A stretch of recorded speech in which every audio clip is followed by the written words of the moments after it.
नमस्कार, बड़ी बहस छत्तीसगढ़ में आपका स्वागत है। छत्तीसगढ़ कांग्रेस में अंतर्कलह कम होने का नाम नहीं ले रही है। कांग्रेस के आपसी मतभेद के चलते राजनीतिक माहौल भी गरमाया हुआ है। लगातार कांग्रेस के अंदर चल रही लड़ाई का फायदा बीजेपी उठाती हुई दिखाई दे रही है। फिर से कुछ ऐसी ही बयानबाजी बीजेपी और कांग्रेस के बीच देखने को मिली। हाल ही में दीपक बैज ने बड़ा बयान देते हुए नाराज कार्यकर्ताओं को बीजेपी की बी टीम का हिस्सा बता दिया था। उन्होंने कार्यकर्ताओं की नाराजगी को प्री प्लानिंग बताया। उन्होंने कहा कि कुछ बयानबाजी नाराजगी हो सकती है, कुछ बयानबाजी प्री प्लानिंग है, कुछ नाराजगी को हम दूर कर सकते हैं। अगर कोई प्री प्लानिंग कर रहा है तो उसे कोई कैसे दूर कर सकता है? किसी के कहने पर ये बी टीम के रूप में काम कर रहे हैं, इस पर पार्टी की नजर है, समय आने पर इस पर लगाम लगाएंगे। बैज के बयान के बाद बीजेपी ने पलटवार किया और कहा कि कांग्रेस की इस आपसी लड़ाई पर छत्तीसगढ़ के मुख्यमंत्री अरुण साव बोले कि किसी को बी टीम, किसी को स्लीपर सेल बता रहे हैं। वरिष्ठ नेताओं को कार्यकर्ताओं पर भरोसा नहीं है। जो समझदार हैं वे डूबती नैया से बाहर आ रहे हैं।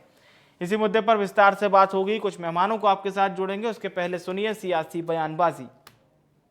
देखिए, कुछ बयानबाजी नाराजगी हो सकती है, कुछ बयानबाजी प्री प्लानिंग भी है, दोनों तरह की है। हम नाराजगी दूर कर सकते हैं, लेकिन अगर कोई प्री प्लानिंग साथ कर रहा है उसको कैसे दूर कर सकते हैं? वो तो प्री प्लानिंग है। कांग्रेस को नुकसान पहुंचाने के लिए किसी के कहने पे एक कोई बी टीम के रूप में काम कर रहा है, तो इस तरह की है। तो इन सब चीज़ के लिए कांग्रेस पार्टी लगातार नज़र रखी हुई है और निश्चित रूप से आने वाला समय में इस पर भी हम लगाम लगाएंगे। कांग्रेस पार्टी को अपने कार्यकर्ताओं पर भरोसा नहीं है। आज जब उनके कार्यकर्ता एक तरफ दावा करते हैं कि हमारी पार्टी लोकतांत्रिक पार्टी है, सबको अपनी बात कहने का अधिकार है, दूसरी तरफ कोई कार्यकर्ता अपनी बात रखता है तो उसे बी टीम बोलते हैं, स्लीपर सेल बोलते हैं और ना जाने क्या क्या बोल के अपने कार्यकर्ताओं को अपमानित करते हैं। जिन कार्यकर्ताओं के बदौलत ये सब नेता बने हैं, आज उन्हीं कार्यकर्ताओं को अपमानित करने का काम कांग्रेस पार्टी कर रही है। कांग्रेस के नेताओं को अपने कार्यकर्ताओं पर भरोसा नहीं है और देश और प्रदेश की जनता को कांग्रेस पर भरोसा नहीं है। इसलिए अब की बार 400 पार और छत्तीसगढ़ में 11 की 11 सीटें भारतीय जनता पार्टी जीतने। दो खास मेहमान इस वक्त हमारे साथ चर्चा में मौजूद हैं। निशिकांत पांडे जी हैं, प्रवक्ता भारतीय जनता पार्टी के। अमित श्रीवास्तव जी हमारे साथ जुड़ चुके हैं, प्रवक्ता हैं कांग्रेस पार्टी के। दोनों मेहमानों का बहुत स्वागत है।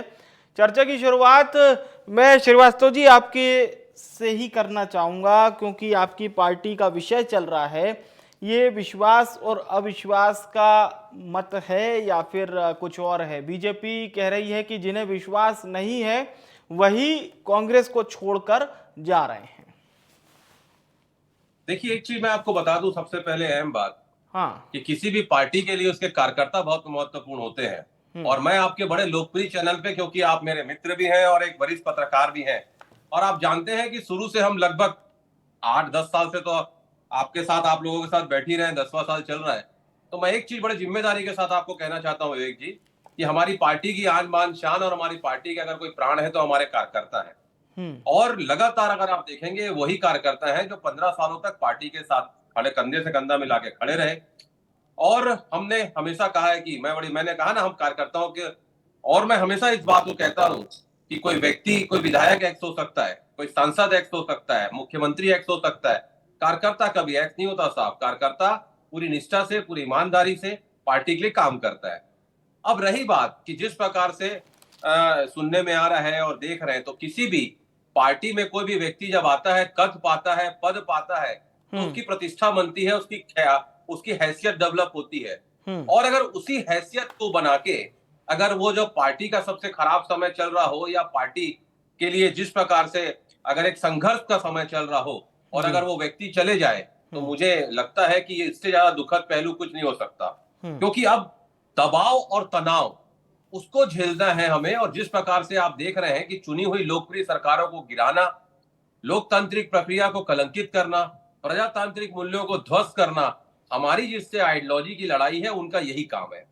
हम गांधी विचारधारा को मानने वाले लोग हैं, और मैं हमेशा कहता हूं इस बात को कि कौन कहता है मैं आंधी के साथ हूं, मैं तो आज भी गोडसे के दौर में गांधी के साथ हूं। और हमारी जिनसे लड़ाई है, वैचारिक लड़ाई है, मैं बड़ी क्लियर कर रहा हूं, वैचारिक लड़ाई जिनसे है, वो गोडसे विचारधारा से निकले हुए उनके विद्यार्थी हैं और उनका काम एक ही है, आधे समय सच को छुपाना और पूरे समय झूठ को फैलाना। तो मैं निश्चित तौर पे कहता हूं कि उनके नेता जो उस समय अध्यक्ष हुआ करते थे, वो उन्होंने कहा था कि जब उनसे एक पत्रकार साथी ने पूछा कि आप चुनाव क्यों हार गए, तो उन्होंने कहा हमारे कार्यकर्ताओं ने चुनाव हरा दिया। तो साहब, अगर आपको कार्यकर्ता जीत का श्रेय आप लेंगे, हार का ठीकरा कार्यकर्ताओं पे फोड़ेंगे, फिर कार्यकर्ता भी कहता है कि पेड़ के कटने का किस्सा नहीं होता अगर कुल्हाड़ी में लकड़ी का हिस्सा नहीं होता। कार्यकर्ता का जब समय आता है साहब, तो कार्यकर्ता छोड़ता नहीं है, याद रखिएगा। चलिए ठीक है, पूछता हूँ पांडे जी, क्या कहेंगे? अभी तो सरकार आ गई है, केंद्र में सरकार पहले से ही है, वापस आने का दावा आप लोग कर ही रहे हैं, माहौल बिल्कुल मोदी सरकार वाला बना ही दिया है, इसमें कोई शक नहीं। जो देख रहे हैं वही बात है। पर आप लोगों को ऐसा नहीं लगता कि कांग्रेस पार्टी पर इस तरह से ध्यान देना कहीं ना कहीं एक पार्टीगत नीति भी कुछ रहती है? ठीक है, वहां पर जो भी चल रहा हो उसे दीपक वैद्य जी हैं, भूपेश बघेल जी हैं और बड़े नेता हैं, वो देख रहे होंगे। पांडे जी आपको नमस्कार, बड़े भाई अमित जी को नमस्कार और आपके सभी दर्शकों को नमस्कार। पांडे जी देखिए, अगर वास्तव में ये कांग्रेस पार्टी का अंदरूनी मामला है, वास्तव में ये अंदरूनी रहना चाहिए, लेकिन जब आपका सर्वोच्च नेता अपने ही कार्यकर्ताओं को स्लीपर सेल और आतंकवादी बोल दे, तो फिर जो अभी हमारे बड़े भाई अमित जी बोलते हैं कार्यकर्ता प्राण होते हैं, जान होते हैं पार्टी के, तो फिर उस पे चर्चा होना स्वाभाविक है। और ये डिबेट भी आपने उसी कारण रखा जहां दीपक वैद्य जी ने कहा। ठीक है, तो ये सब प्रश्न जो उठाया जा रहा है कार्यकर्ताओं पे, ये क्यों उठाया जा रहा है? आज देखिए, एक बड़ा कहावत है वो बहुत पुरानी कि जिसकी लाठी उसकी भैंस। तो कांग्रेस पार्टी में जब से कांग्रेस पार्टी बनी है, 1885 से बनी है, अंग्रेजों के द्वारा बनाई गई थी। उस समय तत्कालीन परिस्थिति में 1910 तक अंग्रेज उसको चला रहे थे। 1910 के बाद महात्मा गांधी, नेहरू जी आए, उसको चलाना शुरू किए। तो जिसके हाथ में लाठी आई ना, उसी के हिसाब से उसको चलाया गया। चाहे इंदिरा जी की बात करें, राजीव जी की बात करें, सोनिया जी की बात करें या आप करें, विषय मात्र इतना है कि परिवारवाद, तुष्टीकरण और भ्रष्टाचार में ये सम्मिलित जितनी पार्टियां हैं, उसको देश की जनता अच्छे से परिचय हो गया उनका कि ये पार्टियां का एक्चुअल वास्तविक उद्देश्य क्या है। अब जब जनता का समर्थन इन पार्टियों को नहीं मिल रहा है, तो जो कार्यकर्ता उसमें है, जनता के मन के साथ अपनी पार्टी को भी छोड़ रहे हैं और जहां उनको मन लग रहा है वहां जा रहे हैं। लेकिन विषय क्यों आए ये कि जब 5 साल यही अमित भैया हमारे फलाने के भरोसे पे चल रहे थे और जब प्रदेश की जनता ने रोटी जलने से पहले पलट दिया, तो आज उसी फलाने पे उन्हीं का कार्यकर्ता पार्टी द्रोही की बात कर रहा है कि पार्टी से द्रोह किया है भूपेश दाऊ जी ने। और भूपेश दाऊ जी के लिए राजनांदगांव में मोर्चा खोलने वाला कोई भारतीय जनता पार्टी का कार्यकर्ता नहीं है, वो इन्हीं का कार्यकर्ता है। लेकिन अब उनको आप भारतीय जनता पार्टी का स्लीपर सेल बताने की कोशिश कर रहे हो। तो मेरा एक महत्वपूर्ण प्रश्न आपसे, इन्हीं कार्यकर्ताओं के बलबूते आप 5 साल सरकार में थे, वो कार्यकर्ता क्या आप पे आरोप लगा रहे हैं? 5 साल उपेक्षा के आरोप लगा रहे हैं। सुरेंद्र दाऊ है कौन? ये शुक्ला जी हैं कौन? और यही जो आप ही के पूर्व महामंत्री हैं, 5.89 करोड़ रुपए का जो आरोप लगा रहे हैं कांग्रेस पार्टी के फंडिंग पे, जो भूपेश दाऊ जी के क्राइम पार्टनर के बेटे के अकाउंट में दिया गया कांग्रेस पार्टी के खाते से। तो ये सारे सवाल पूछना क्या गलत है? अगर आप बोलते हो कि लोकतांत्रिक पार्टी है, सर्वथा गलत है, हम मानते हैं, लेकिन फिर भी आप कहते हो लोकतांत्रिक पार्टी है, तो क्या इस विषय बिंदु पे जांच नहीं होनी चाहिए थी? आपने सीधा कार्रवाई किस पे कर दी जिसने आरोप लगाया? तो ये मंशा स्पष्ट करता है। दूसरा महत्वपूर्ण विषय जो आपने उठाया पांडे जी, कि विश्वसनीयता की कमी है। वास्तव में विश्वसनीयता की कमी इसलिए है कि जो दीपक इनके विधानसभा में बूझ गए हैं, उन पे विश्वास कैसे करे प्रदेश की जनता? जो प्रदेश की जनता जिनके नेतृत्व में आपने चुनाव लड़ा, वो तो बूझ गया दीपक। अब बात ये आ रही है कि कांग्रेस पार्टी अंतरकलह में क्यों फंसी हुई है? अंतरकलह में ये इसलिए फंसी हुई है कि सत्ता के विकेंद्रीकरण में ही रहते हैं। सत्ता में जब भी कांग्रेस पार्टी टूटी है पांडे जी, आप इतिहास निकाल के देख लो, जब भी कांग्रेस पार्टी टूटी है वो सत्ता में नहीं रही है। आपके कितने बड़े बड़े नेता कहां कहां चले गए आपको जानकारी भी है। 15 मुख्यमंत्री कांग्रेस पार्टी छोड़ चुके हैं, जिनको आपने मुख्यमंत्री बनाया। एक मुख्यमंत्री तो चिट्ठी लिख के यही सब आरोप लगा के, जो सुरेंद्र वर्मा भी लगा रहे आरोप भूपेश दाऊ पे, यही आरोप लगा के सुसाइड कर लेता है। तो कहां तक बचेंगे और कब तक बचेंगे? आपको चिंतन मनन करना पड़ेगा। ये डिबेट का विषय नहीं है, ये आत्मचिंतन का विषय है। जी पांडे।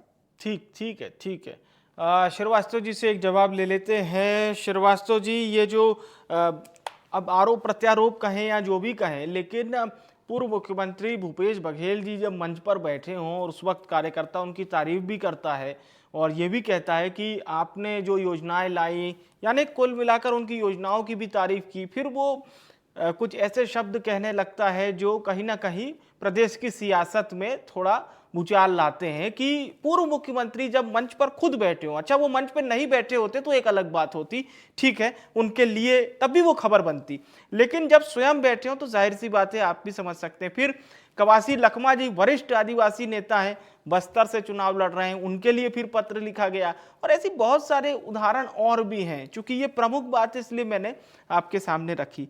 तो ये आप लोग इसको किस तरह से देख रहे हैं? क्या ये लोकतंत्र है, जैसा आप लोग कहते हैं कि हमारे यहाँ पार्टी में लोकतंत्र है, कार्यकर्ता को आज़ादी है, या आज़ादी है या अनुशासनहीनता है? देखिए विवेक जी, मैं आपको एक चीज बताना चाहता हूं कि मैं कोई भी कार्यकर्ता को पार्टी में बोलने का हक है, ये सौभाग्य कांग्रेस के वर्करों को मिलता है और मेरा सौभाग्य है कि कोई भी कार्यकर्ता हमारे यहाँ आके अपनी बात रख सकता है, लेकिन निश्चित तौर पे पार्टी के अंदर एक अनुशासन होना चाहिए और हमारे यहाँ अनुशासन है भी। लेकिन मैं आपको बता दूं, ये सौभाग्य मेरे पास तो है, लेकिन भाजपा के नेताओं के पास ये सौभाग्यशाली वो नहीं हो सकते, क्योंकि उनके यहाँ सिर्फ 4 लोग पार्टी है, 2 लोग पार्टी चला रहे हैं और 4 लोग उनके साथ दो मिलकर देश चला रहे हैं, 2 बेचने वाले 2 खरीदने वाले। नाम आप बेहतर जानते हैं कि कौन खरीदने वाला है। और अगर वो उनके सामने कुछ कहते हैं तो ना तो मुझे लगता है कि उनको कुछ कहने की किसी की हिम्मत भी नहीं है। लेकिन मैं फिर कहता हूं, हम आ भी भरेंगे तो एक करेंगे बदनाम और एक कत्ल भी करेंगे तो उसकी चर्चाएं नहीं चाहते। जब मैं कहता हूं तो क्यों कहता हूं? क्योंकि जब हमारे यहाँ कोई कार्यकर्ता कुछ कहता है, देखिए आपने देखा होगा वो वीडियो कि जब दाऊ जी कह रहे थे तो पूर्व मुख्यमंत्री जी और कह रहे थे उनको कहने दो, जो बात उनको रखना है रखने दो, उनको रोको मत। ये है हमारी पार्टी के अंदर लोकतांत्रिक प्रक्रिया कि आप कहते जाइए। लेकिन मेरा अपना ये मानना है कि अगर किसी भी पार्टी के कार्यकर्ता नेता को कोई पीड़ा है, कोई तकलीफ है, कोई वेदना है, कोई कष्ट है, तो पार्टी के अंदर आप उस बात को रखिए, क्योंकि पार्टी की अपनी एक अनुशासन, कोई भी संगठन हो, चाहे कोई इंस्टीट्यूशन हो, उसके अंदर अनुशासन होना अति आवश्यक है। लेकिन मैं फिर कहता हूं कि भाजपा की राजनीति पूरी तरीके से लूट तंत्र, झूठ तंत्र, और पांडे जी मेरे छोटे भाई है, सम्मानित प्रवक्ता है, विद्वान व्यक्ति हैं। मैं उनकी एक बात का उस समय उनको टोकना नहीं चाहता था। उन्होंने कहा आपके नेता ने कार्यकर्ताओं को आतंकवादी कहा। मुझे लगता है कि आपको कुछ कंफ्यूजन हुआ, आपको अपने शब्द वापस लेना चाहिए। आपके शब्द पे मुझे कठोर आपत्ति है। दूसरा, भाजपा की राजनीति सत्ता बल, बाहुबल और धन बल पे आधारित है। और हमने देखा ये पूरा चुनाव जो होने जा रहा है। मैं आपको एक पेपर की कटिंग दिखाना चाहता हूं। पूर्व मुख्यमंत्री ने कहा था भाजपा के कार्यकर्ताओं को 1 साल कमीशन खोरी मत करिए, 30 साल हमारी सरकार रहेगी। मतलब डॉक्टर रमन सिंह जी पूर्व मुख्यमंत्री ये जानते थे कि उनके नेतागण कमीशन खोरी में लगे हैं। ये उनका ही रायगढ़ में दिया हुआ स्टेटमेंट है। तो कम से कम भ्रष्टाचार पे हमें इनसे नैतिकता की कोई सर्टिफिकेट की आवश्यकता नहीं है। आपकी बात पे कुछ जवाब देना चाह रहे हैं निशिकांत पांडे जी, बोलिए। अमित जी, आपको नाराजगी हुई उसके लिए क्षमा चाहता हूं, लेकिन स्लीपर सेल मतलब आतंकवादी ही होता है। कहीं भी डिक्शनरी आप खोलना, पता चल जाएगा आपको। आप हमारे नॉलेज पे जो सवाल उठा रहे हैं, ये भूपेश दाऊ से पूछना था। रही बात सुरेंद्र दाऊ की, तो सुरेंद्र दाऊ ने आवेदन दिया कि हमारी जान को खतरा है। किससे खतरा है? अगर कांग्रेस पार्टी में इतना लोकतंत्र है तो उसको किस बात से खतरा हो गया? भूपेश दाऊ से। ये बात आपको समझना चाहिए। रही बात आपने जो कही कि जी हमारी पार्टी भ्रष्टाचार से मुक्त है, परिवार मुक्त है, ऐसा आपके कहने का आशय था। मेरा तो उस पे राह पे चल रही है। उस राह में क्या है कि कालिदास पेड़ के ऊपर चढ़ते गए और टहनी नीचे का काटते गए, तो ऊपर अकेले बच गए, नीचे टहनी उतरने का भी नहीं मिला।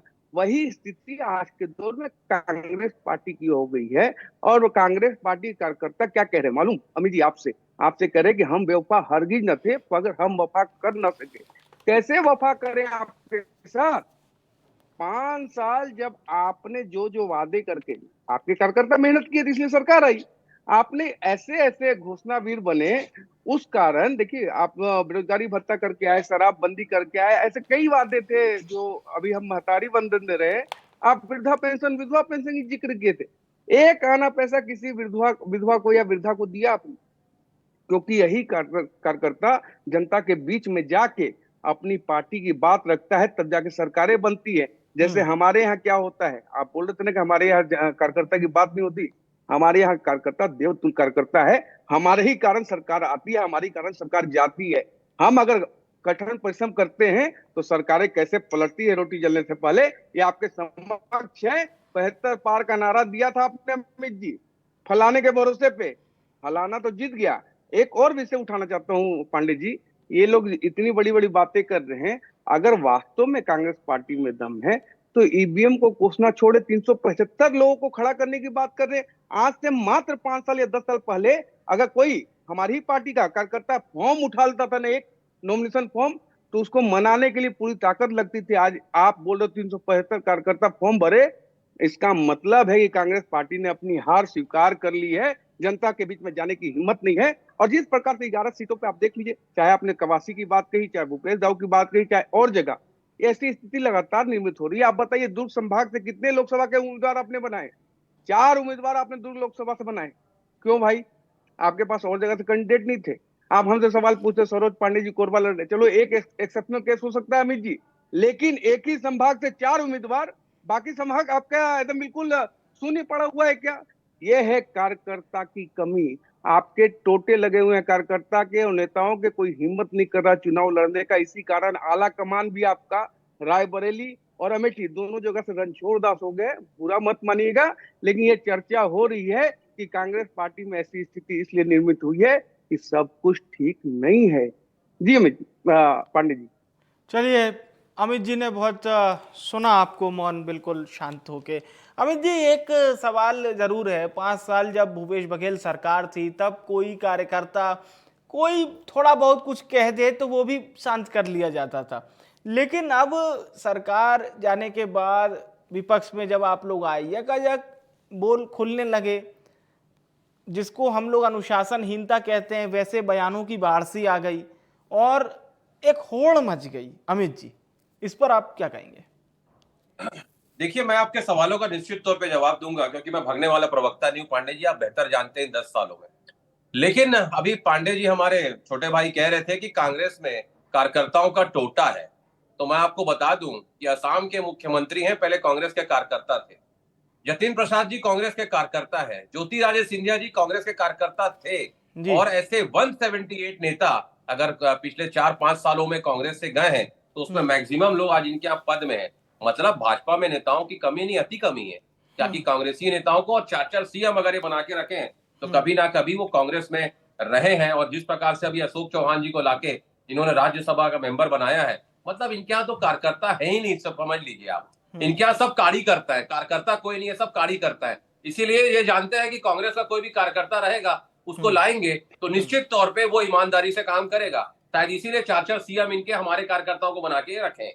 मुझे लगता है पांडे जी, कहीं ऐसा ना हो जाए कि जिस दिन ये पूरे कांग्रेसी अगर वापस अपनी पार्टी में आ जाएंगे तो बीजेपी का अस्तित्व तो बचेगा कि नहीं भारत देश में, ये भी इनको एक चिंता का विषय और सोचना चाहिए। तो मैं आपको एक और चीज कह दूं कि ये इनको भूलना नहीं चाहिए कि किसके ऊपर उठा रहे हैं उंगली। हमारे पास आज भी साउथ में गांव गांव में कांग्रेस का झंडा उठाने वाला व्यक्ति है, हमारा कार्यकर्ता है। और बड़े गर्व के साथ हम कहते हैं हम उस पार्टी के सदस्य हैं जिसको आजादी दिलाने का सौभाग्य प्राप्त हुआ है। और मैं इसीलिए तो कहता हूं ना पांडे जी की, कौन कहता है मैं आंधी के साथ हूं, मैं तो आज भी गोडसे के दौर में गांधी के साथ हूं।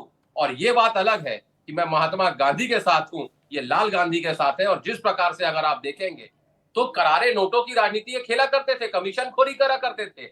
और इसीलिए शायद पूर्व मुख्यमंत्री जी को कहना पड़ा था, डॉक्टर रमन सिंह जी को, कि 1 साल कमीशन खोरी मत करिए, 30 साल सरकार रहेगी। तो मुझे लगता है जब आप किसी पे उंगली उठाते हैं ना, एक उंगली तो 3 उंगली आपके तरफ रहती है। और जनता जनार्दन होती है साहब लोकतंत्र में।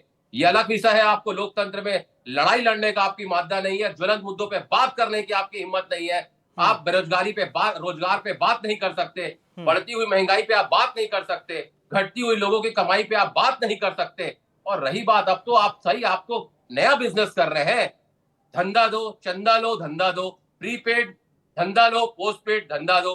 उसके बाद आप जिस प्रकार से सेल कंपनी बना के आप लूट रहे हैं, उसके बाद आप धमकी दे के लोगों के यहाँ रेट पड़वा के आप वसूली कर रहे हैं 8,500 करोड़ रुपए, 8,500 करोड़ रुपए। उसके बाद जी, जी, अगर जी। आपको एक minute Pandey ji, let me complete, जी, जस्ट गिव मी 5 सेकंड। तो आपको अगर इतना दम रहता कि काम पे अगर आपको विश्वास रहता, मोदी जी की गारंटी पे आपको विश्वास रहता, आप 400 पार की बात करते हैं, तो अगर आप दूसरी पार्टी के लोगों को डरा धमका के लाते नहीं। पहली चीज, हमारे कांग्रेस पार्टी के अकाउंट को सीज नहीं करते। मैं धन्यवाद देना चाहता हूं कोर्ट को कि आज वो बैरियर उन्होंने हटा दिया। लेकिन आप पूरा तरीके से लोकतंत्र की हत्या कर रहे हैं, और इस देश में लोग कहते हैं कि इस देश में लोकतंत्र की हत्या जारी है। बीजेपी लोकतंत्र की हत्यारी है। चलिए, ओवरऑल निशिकांत जी क्या कहेंगे आप? अमित जी की बात पर भी आपका क्या व्यू है, ये भी बता दीजिए, मतलब आपकी पार्टी का व्यू।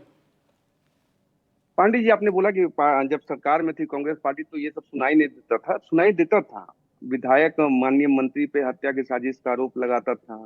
मोहन मरकाम, भूपेश दव का क्या कहानी चल रहा था, बाद में दीपक बेजोर और भूपेश दव, जयसिंह अग्रवाल का क्या चल रहा था, पूरे प्रदेश की जनता ने देखा। अभी इन्होंने कहा कि ज्वलंत मुद्दों पे हम बात नहीं करते। ठीक है, आप वो बात करते हैं चंदे की, तो जिस माध्यम से हमको चंदा मिला उसी माध्यम से कांग्रेस पार्टी को चंदा मिला। कांग्रेस पार्टी ने किस बात का भय दिखाया? एक बात। दूसरा महत्वपूर्ण विषय, आप बोल रहे हैं महंगाई है, ठीक है, और कम होनी चाहिए, लेकिन महंगाई का आप महंगाई दर से आप कंपेयर करेंगे ना, 2004 से 14 और 14 से 24 में कंपेयर करना पड़ेगा ना आपको। जब डबल डिजिट में आपकी महंगाई चल रही थी तो वो अच्छा था, अभी 5.1 5.2 में चल रही तो खराब है। विषय मात्र इतना है पांडे जी, देखिए ये जितना भी छुपाने की कोशिश कर ले, इनका चादर घुटने के ऊपर आ गया है, पैर बाहर दिखेगा ही दिखेगा। वास्तविक स्थिति ये हो गई है कि वास्तव में इनको उम्मीदवार नहीं मिला। अभी ये बोल रहे थे कि 178 नेता हमारी पार्टी में आ गए, ठीक है, आ गए हैं, ये कभी आकलन किया आपने क्यों आ गए? आप जो बोल रहे हो कि दबाव की राजनीति है, आनंद शर्मा और गुलाम नबी आजाद में क्या दबाव था, बता सकते हैं? नहीं बता पाएंगे आप। ये जो G23 बना था, किस दबाव में बना था? ये इसलिए बना था कि पार्टी के अंदर की बात सुनी नहीं जा रही है। मूलचूल परिवर्तन के लिए आपके जो वास्तविक, अमित जी मैं मानता हूं कि आप रियल कांग्रेसी हैं, लेकिन ये जो गुलाम नबी आजाद, आनंद शर्मा जैसे लोग थे, ये पार्टी का झंडा भी उस समय उठाए थे जब आपने लोकतंत्र की हत्या की थी। 75 में भी आपके साथ थे, इंदिरा जी के साथ काम करते हुए, राजीव जी के साथ काम करते हुए, यहाँ सोनिया जी और राहुल जी के साथ भी काम करते रहे। तो जो मूल चूल परिवर्तन की बात कर रहे थे ये वास्तविक कांग्रेसी, ठीक। तो आप क्या कर रहे थे? सनातन को समाप्त करने की बात कर रहे थे, गौ गंगा गीता का अपमान कर रहे थे। यही इसी कारण तो आप जो अभी एकदम ऐतिहासिक उस पे आए हैं 52 सीट पे या 44 सीट पे, विवेक जी, उसका मैं जवाब बेसिक देना चाहूंगा। उसका 10 सेकेंड और अमित जी, जी, देखिए जी। क्या होता है पांडे जी, जब तुष्टीकरण की प्रकाष्ठा होती, परिवारवाद की प्रकाष्ठा होती है, चलिए, ठीक भ्रष्टाचार की ठीक है, प्रकाष्ठा ठीक है होती है, सर, समय और देश समय की खत्म हो जनता रहा है। जब अमित आपको जी 10 लगातार सेकंड प्लीज। अस्वीकार करना शुरू कर देती है। ठीक है सर, जी ठीक है देखिए, सर, समय ये समय पर्याप्त हो चुका। अमित जी 10 सेकंड। जी मेरे छोटे भाई अभी धर्म और सनातन की बात कर रहे थे, तो मैं बता दूं बड़े गर्व के साथ कि मैं धर्म को, सनातन धर्म को मानने वाला कट्टर हिंदू हूं, और मेरे को गर्व है मेरे हिंदू होने का, और उतना ही हिंदू गर्व कभी मेरे कट्टर नहीं होता कांग्रेसी होने का है, अमित जी, और हिंदू उतना ही कभी गर्व कट्टर मेरे नहीं होता। कांग्रेसी होने चलिए, का है। ठीक है सर, मेरे हिंदू पास अब कभी कट्टर नहीं होता। समय चर्चा का इसको खत्म हो वापस चुका है। लीजिए मैं आप सब धन्यवाद करूंगा दोनों मेहमानों का, निशिकांत जी, अमित जी, शुक्रिया बड़ी बहस का हिस्सा बनने के लिए।